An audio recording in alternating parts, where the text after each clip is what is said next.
All right, here's another nifty, fun, useful actually tool.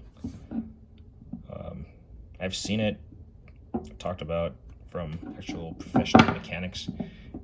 Obviously, I'm not a professional mechanic. I just like doing stuff myself. I believe you call those DIYers, and I just enjoy learning about stuff that I have, and learning to work on stuff that I have, overcoming my own challenges. So this is I believe it's made by Thexton or Mayhew, one of those companies.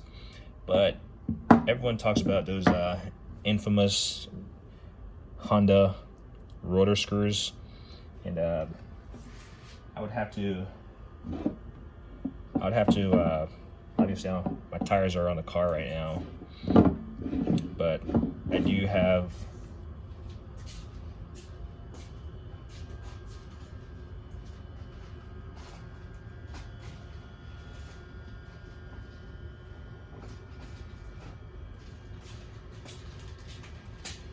sorry about it. I do have a set of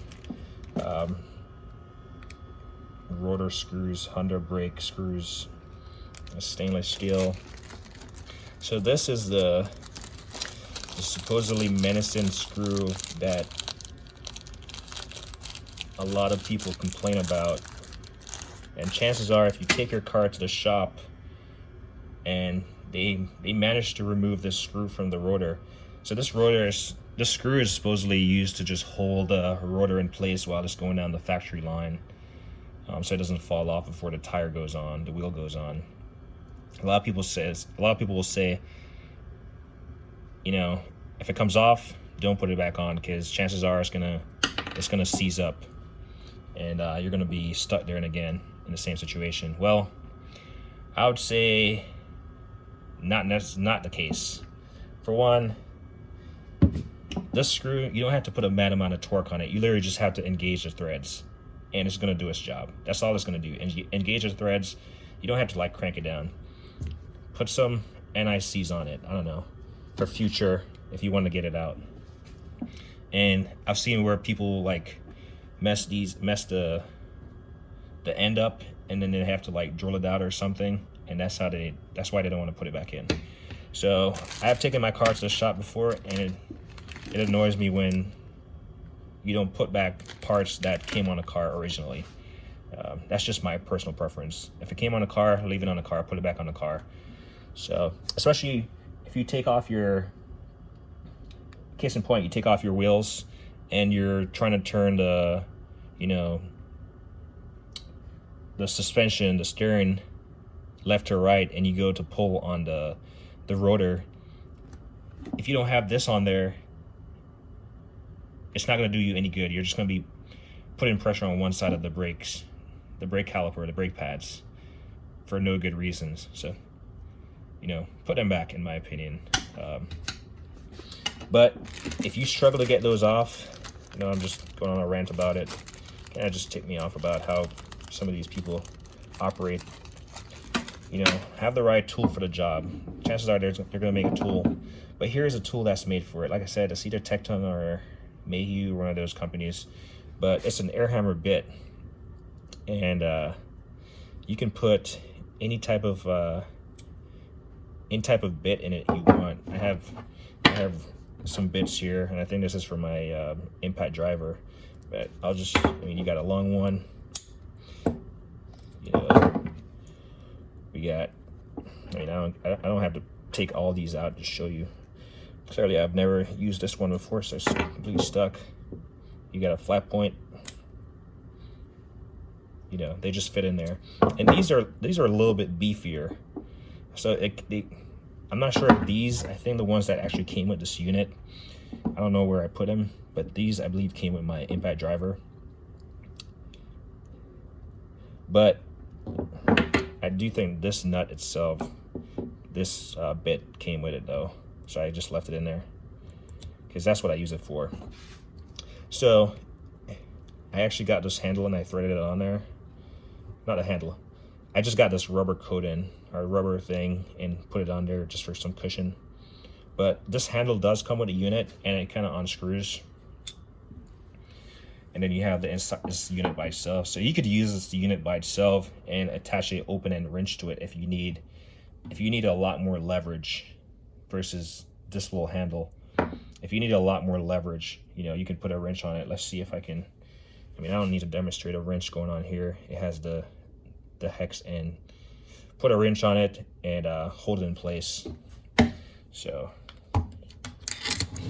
put it on my air hammer right here, and let me get a wrench real quick.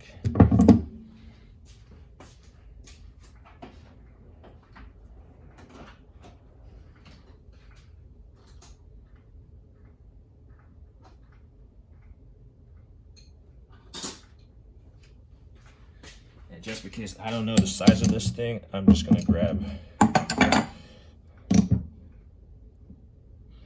And don't tell me this is a 24 again.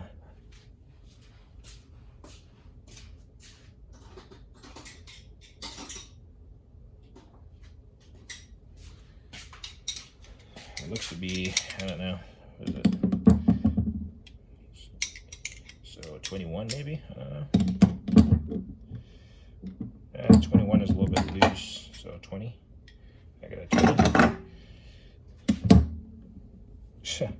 20 is still a little bit loose. Did I try a 19? I just want to see what size is happening. Yeah, so it's a 19. So get a 19 millimeter open end wrench, and you can put it on there, and you just want something that's going to hold it in place while you use your air hammer to like drive it, you know, so to prevent it as it's like the air hammer is impacting, you would use your wrench to, you know, apply the torque to twist the fastener off, right? So the air hammer is impacting, sound effect, you know, use this to twist whatever off. Obviously you need a little bit of space. Obviously for the rotor, that's not an issue.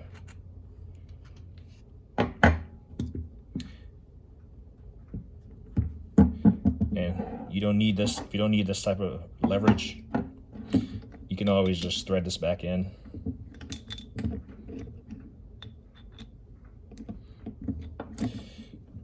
And it has two sides to it.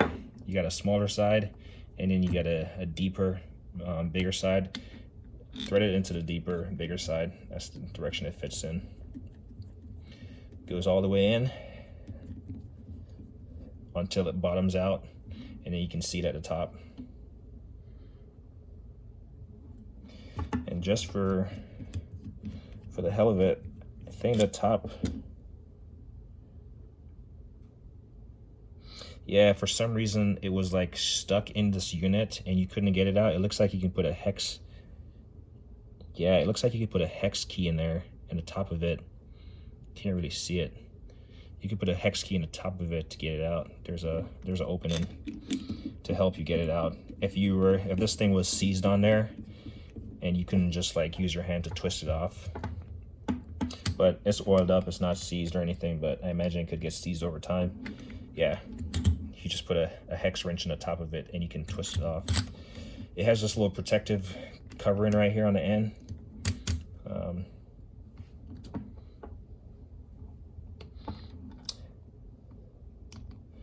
And I believe I do have these I do have one of these type of units for like sockets and stuff, but this is for like bits.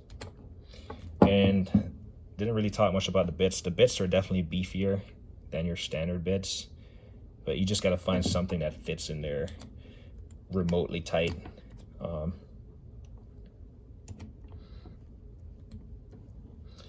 Pretty sure it goes in further, but maybe not.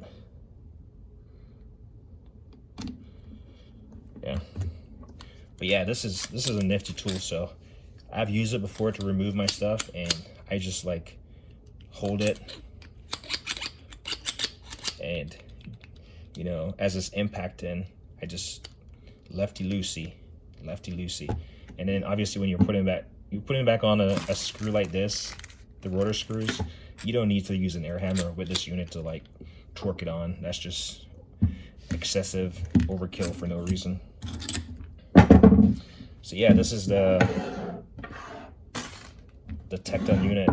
I mean, you have seen the cases where people use, they'll just take a hammer and beat on the rotor, beat on the screw, or use heat, or they'll use an impact driver. Pretty sexy one, huh? A Vessel 2400, 1/2 inch. But yeah, this is actually cool. This is beside the point, but you can put a bit in here,